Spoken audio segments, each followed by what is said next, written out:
Snuff, a short horror story by Stephen Shorter.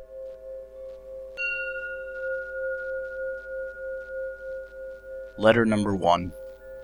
I am what you might call a sick bastard. I've been called a lot of other things. There were some very colorful and original curses used by people writing to the local paper shortly after my arrest. I won't repeat them here. Not because I'm a prude or anything, God, no. But the governor screens all my contact with the outside world. Inordinate use of expletives accomplishes only the wastage of my tightly controlled stationery and attracts undue attention, both to myself and to you. If you wish to continue this correspondence, I suggest we attempt to keep to the facts. What you do with the information I provide to you, whether it finds its way into the public domain, well, that's down to you, isn't it? So, the facts. Police psychologists who interviewed me after the incident slapped me with a good number of grand, multisyllabic labels, many of which included the word obsessive, but I generally prefer to consider myself a collector and connoisseur of pornography.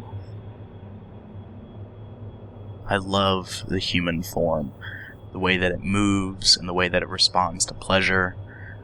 From the high-definition goose pimples of modern big-budget productions through to amateur still images of bedreadlocked hippies with their breasts exposed dating back to the 60s, I lust after flesh.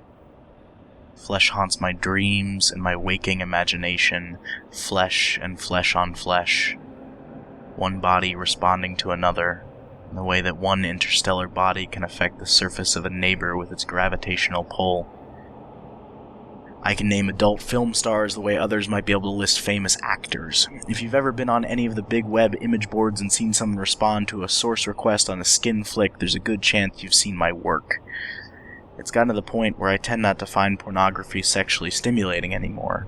Instead, I regard each new video or picture with the sort of fascination a gallery owner might hold for new canvases. You may have read that, at the time of my arrest, some 15,000 video cassettes, 12,000 DVDs, 6 laptops, and 8 external hard drives were seized from my home. Sex, and specifically renderings of sex, became my life from about the age of 15. Sometimes I lie in the dark in my little cell and chuckle at the thought of some overworked police detective having to sift through the product of half a lifetime of collecting. Poor guy had to sit there for hours, until the very idea of sex became a monotonous, pneumatic, repetitive beat behind his eyes, flesh on flesh slapping away for hours and hours and hours. I like to think I got the last laugh there. What really sunk my defense in court were the more esoteric videos among my possessions. Sometimes art takes us to strange and obscene places, specifically places deemed illegal by the legislature of West Virginia. Again, the specifics of where my collection crossed the blurry line between taboo and criminal is a topic I'm reluctant to discuss. Parts might be considered an acquired taste, and I'm not sure how much of its depth the police chose to plumb before I was charged. So, with regards to that, we can conclude that I was found to be in possession of some materials that uptight white upper-middle-class men at one point decided were abnormal. Let's just let it gather dust in their archives and move on to the situation at hand, shall we? I bought the Snuff tape from Mr. Crispin of Crispin's Home Video. It's a little rental place in town. Went bust in 06 or 07 thanks to the advent of that most efficient porn-sharing service, the internet, but old Chris kept running his business out of his damp little apartment above the storefront. He made his living by selling cheap amateur porn smuggled in from Mexico. Stuff you'd have a hard time finding elsewhere. Folks used to say he sold darker shit with animals and wars. Seems odd that he never tried to push any of that on me, but he did blow his brains out when the cops arrived to raid his apartment before my trial. That's usually a pretty surefire sign of guilt, so I guess there must have been some truth in it. But I digress. Old Chris met me at the door that morning wearing the same sweaty t-shirt I'd been wearing on my last visit 2 weeks prior. It was late May. Insects were screaming their drill worst scream, and he was squinting at me with his sunken, yellow eyes. "Bry," he grunted. "Come in." He pulled open the door and shuffled his corpulent frame back into the gloom of the derelict store. He had a gun in his hands, a little .22 rifle with a missing magazine, which he'd taken a hacksaw to in order to lend it a little more menace, and he tucked this behind the dust-furred counter as he passed. Up a short flight of stairs and inside his apartment, I had to watch where I stepped, as he'd often let his pet ferrets run around inside the pungent tunnels and caverns formed by the discarded pizza cartons which carpeted the TV room. He crossed to a plastic-covered bed and pulled a paper bag from underneath it. "What is it?" I asked. "It's something you'll like." He smiled a gap-toothed smile at me. I took the bag and opened it. The tape looked brand new, but the label was blank. I crooked an eyebrow at him. I have to say, I was curious. Crisp had never tried to con me out of money before. I mean, I knew exactly where he lived. But this sudden air of mystery was new to me. Normally, he was very matter-of-fact about what his movies contained, or whom they starred. "How much?" I asked. "$70. Are you freaking kidding me?" "No. But Bry, trust me man, this is some serious shit. Some serious messed up shit." "How messed are we talking?" "Messed." "Okay, how about this," I said. "I give you 20 now, and another 20 after I watch it if I think it was worth coming down here." 30, he said. We shook, I passed him my money, and took the tape home with me. So I got home and folded myself in the armchair which sat in the corner of my mom's old bedroom. It was the attic room, and since she died, I had tried to steer clear of it. I felt an empty pang in my life, a sense of unfulfilled potential every time I went up there. But I had found that my VCR had stopped working a few days beforehand, and the only spare one was fitted into the boxy old television beside the skeletal iron bed frame, which had once held a dying old woman in that painful limbo between truly living and medically dead. "Sorry, Mom," I muttered, half grinning as I pushed the video into her TV and hit play. I wasn't smiling for long. Editor's note. The first letter abruptly ends here. We have been unable to find, and indeed dispute the existence of, another copy of the tape mentioned our correspondence with, name redacted. However, through our understandably anonymous contacts within the West Virginian police, we were able to acquire a transcript of the events depicted in the film. We include it here for your reference. The tape. Evidence Locker B12, item serial 61-32B-12. Recording filmed using a handheld camera. Timestamp does not appear to be accurate as it simply reads 00-00-0000:00 throughout. The beginning of the tape takes place in an unidentified storage room. The camera briefly pans over cluttered shelves, stacked high with boxes stamped with blue serial numbers, then settles on a filing cabinet. A hand belonging to the unknown filmmaker, apparently of African-American origin, reaches out and gently pulls open the drawer. This too bears a number stamp, number 000-095. It is dark, and the picture quality prevents us from seeing the interior. Cameraman. Here they are. Here are my girls, in all their glory. The cameraman closes the drawer. We pan to reveal a woman since identified as missing high school student Karen Chabon. She is dressed in a long overcoat and high-heeled shoes and is wearing heavy makeup. She sways slightly as though intoxicated. The cameraman steadies her with a hand at her elbow. Quiet piano music, a melody as yet unidentified, is playing from somewhere nearby. Cameraman. You want to be one of my girls, baby? Chabon. The cameraman extends a hand and caresses Chabon's cheek. Chabon appears to be smiling, though the lighting in the shot is poor and it is hard to tell. The cameraman then turns and locks the drawer before once again training the camera on Chabon. Cameraman. I want you to be one of my girls. You're beautiful. You're going to live forever. Chabon. Yeah? Cameraman. Yeah. There's an uncomfortable silence lasting approximately 5 seconds. The camera zooms in on Chabon's face and she laughs nervously. Then the shot cuts to black abruptly. Static. A series of strange ambient sounds, the burbling of a stream, the cries of crows. Then a 12-second shot of a muddy path carpeted with leaves as a cameraman, there is no indication as to whether or not this is the same individual as in the rest of the video, follows it. At one point, they pan the camera around themselves, revealing that they are alone in a large area of woodland, with trees stretching off into the visible distance on all sides. Everything is an eerie red-brown color. It is clearly the fall season. After 12 seconds, the cameraman comes abruptly to a halt. Crows can be heard, again. The shot pans upwards slowly, following the bough of a large tree. The calling of the crows intensifies as the shot settles on a pair of bare, human feet, decayed to muscle and bone in places. Then the cameraman continues to pan upwards, revealing bare legs bound tight against the tree with barbed wire. There are no crows in sight, either close to the body or on the surrounding trees, but the shrieking of the birds grows so loud that the audio begins to distort. As this happens, the image seems to warp and we abruptly cut to static. The entire sequence lasts 14.5 seconds. Static. Another shot, this time from above a forest canopy. The foliage is a lush green, indicating that this sequence took place at a different time of year to the previous one. The camera sways a little, revealing that the cameraman is standing on a balcony overlooking the tree line. At the distant edge of the shot, we see a rusting water tower.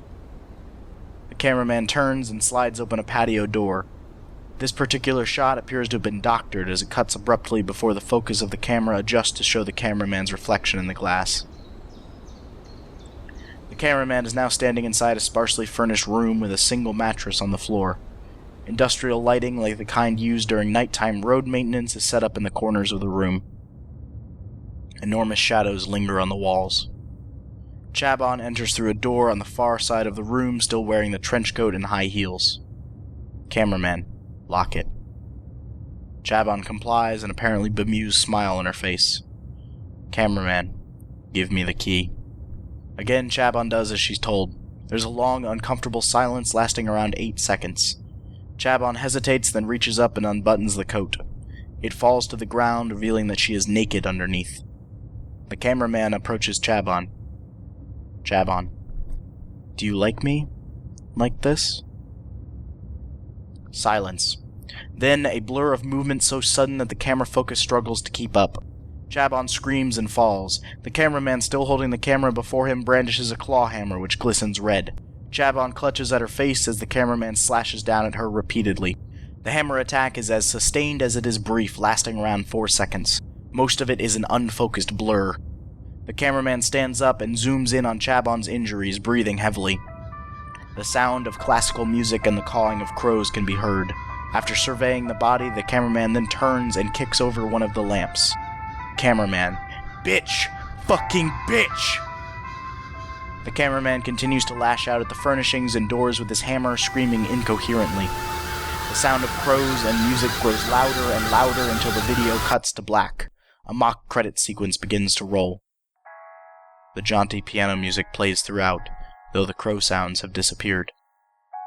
The credits simply cite Mr. Crows as cameraman and director. The sequence ends with the words starring Karen Chabon as herself.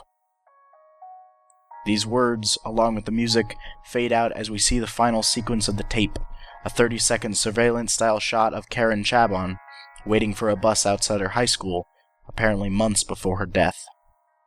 She seems unaware that she's being recorded.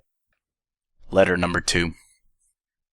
Karen Chabon, light of my life, fire of my loins. After everyone was done kicking the shit out of me in high school, she dabbed the cuts and bruises with salt water and read Lolita to me in the shadow of the elm on the edge of the school grounds. In a way, I came to keenly anticipate gym class on a Friday afternoon. The pain and the humiliation in the locker room, and then her. I suppose you might call it a pathetic existence, but I think that those who spend their lives in darkness tend to latch on to the smallest kindnesses. An embrace, a kiss, will mean a lot more to a person who has absolutely nothing. Her grades were poor, and her promiscuity amongst the local boys earned her the unfortunate moniker of Town Bicycle, but she was always happy. And for all the mudslinging in our small town, sometimes more a murder of crows than a community, she was the kindest human being I knew. But things turned bad for her. Her dad killed himself and left her with a level of debts you don't usually see outside of Lifetime movies. She started seeing this guy Chet, who was on the school's wrestling team and whose dad was rich as fuck. Rumors got around that he was mistreating her, and I went to confront him outside school one day. Again, hindsight is a beautiful thing, and I had no proof of this, but even still, the guy was a steroid-fueled psychopath, and by this point I was convinced that I was in love with Karen. So you can guess how well that went for me. While I was in the hospital with a broken collarbone, Chet got himself coked up and wrapped his dad's car around a tree. I exchanged letters with Karen for a time. She told me not to worry about her and that she'd found a way to pay the bills. I later found out that she'd turned to selling sex. I confronted her about it. I was angry and I didn't understand any of it, but she just brushed it off, saying, "I'm just doing what I always do. Only this time I'm charging for it." And that was the last letter I received from her.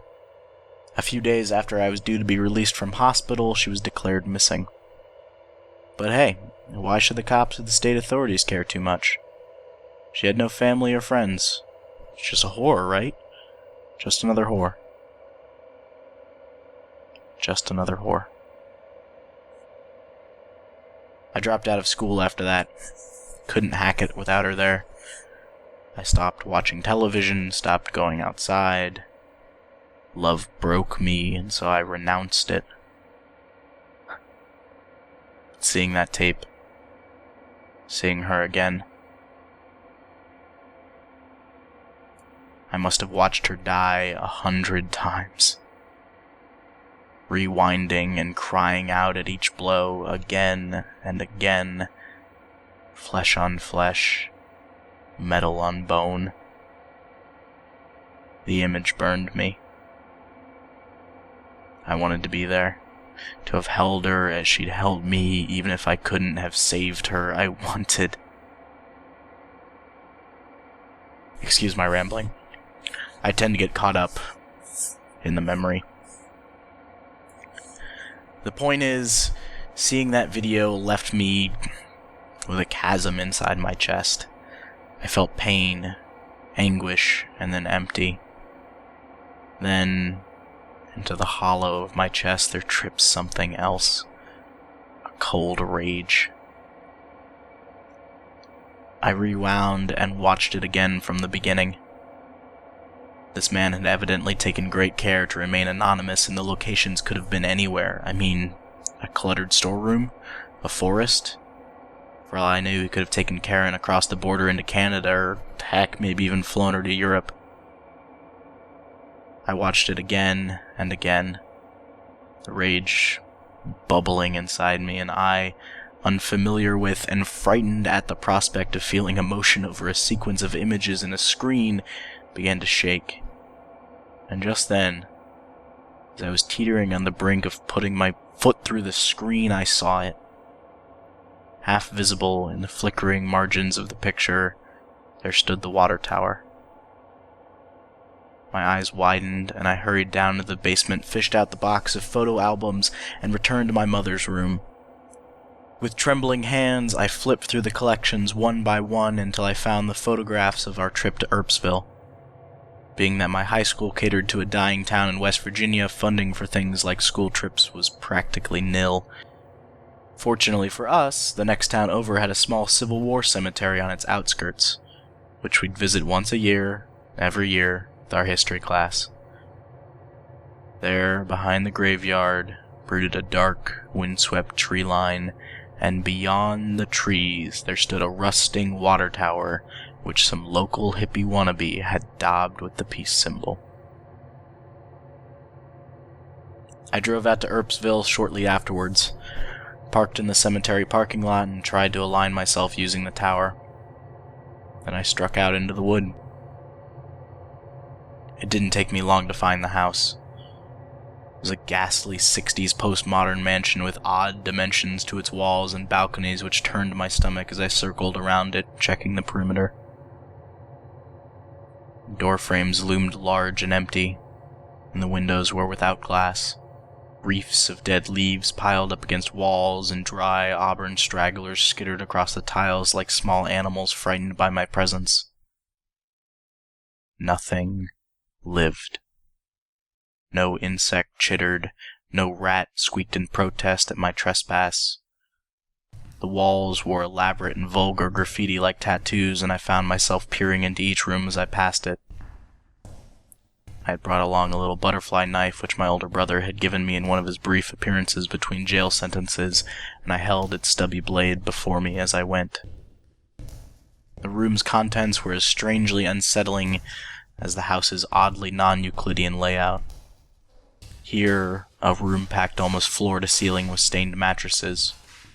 Here, a room with a single chair placed at its center facing the doorway. Here, a doorway which apparently opened onto a cupboard containing a bare bookshelf.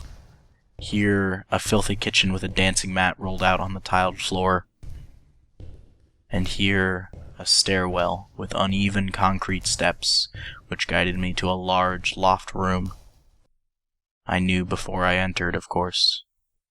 I knew it was the room from the video.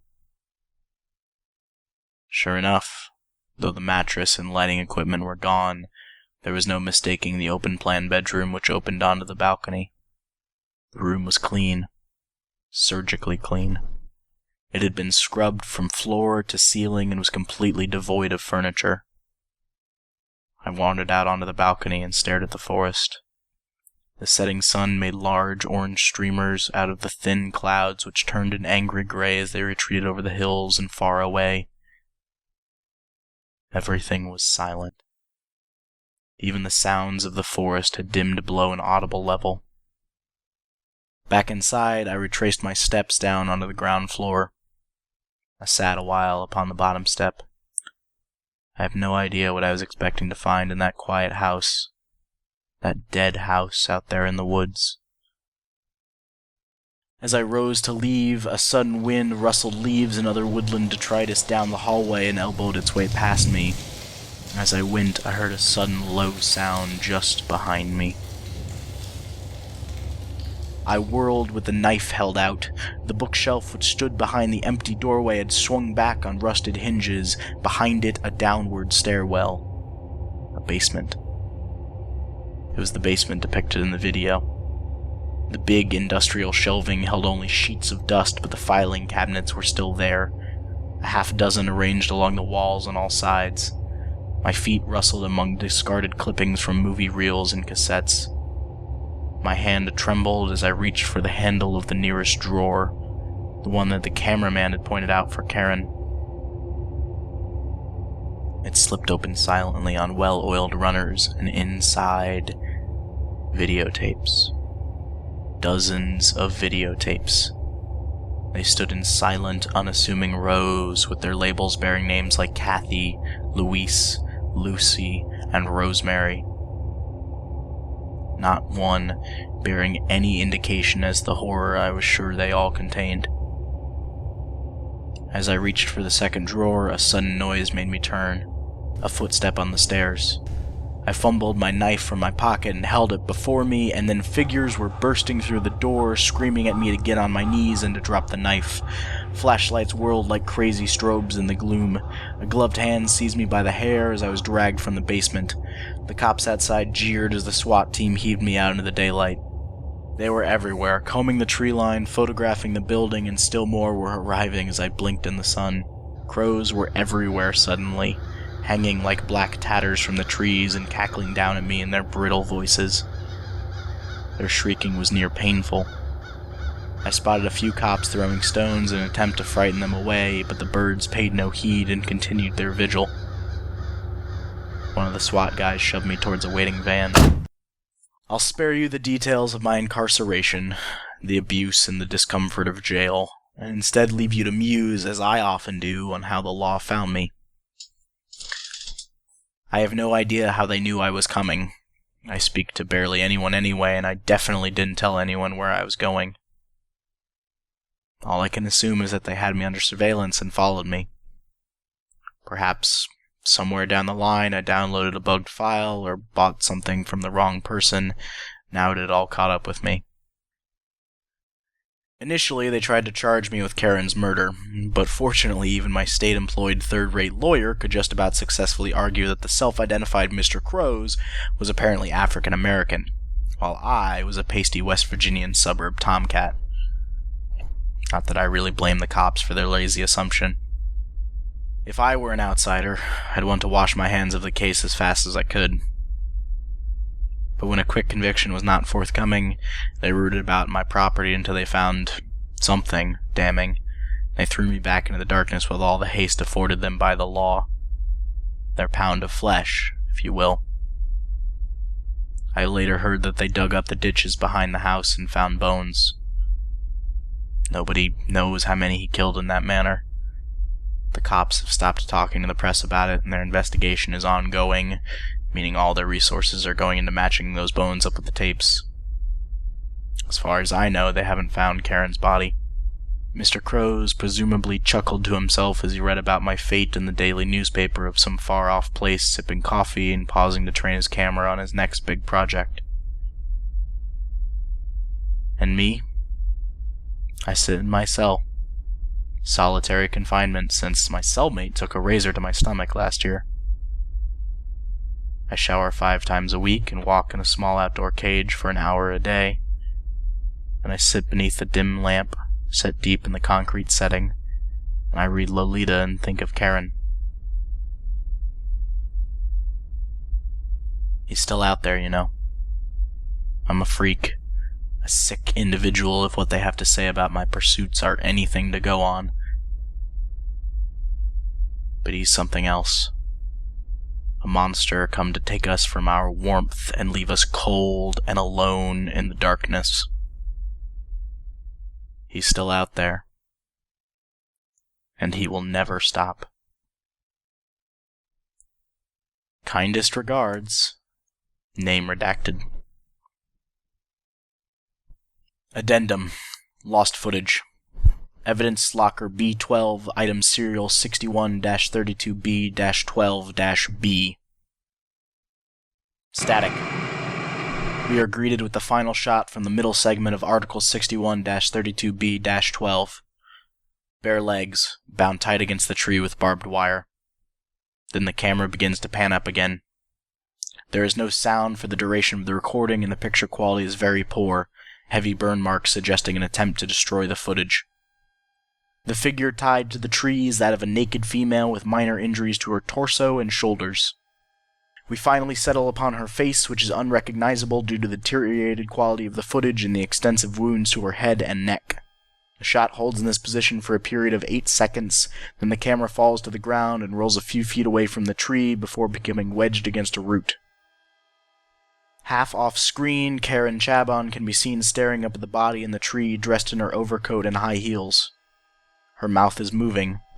Transcriber's note: at the time of this report's compilation, lip-reading experts are still attempting to decipher what she is saying. She stares at the body, speaking for a period of 5 seconds. An unseen individual behind her, thought to be the cameraman from article 61-32B-12, lays a gloved hand upon her shoulder. Chabon half turns and looks into the camera. She appears to force a smile. Her eyes shine with tears. 61-32B-12-B abruptly ends here.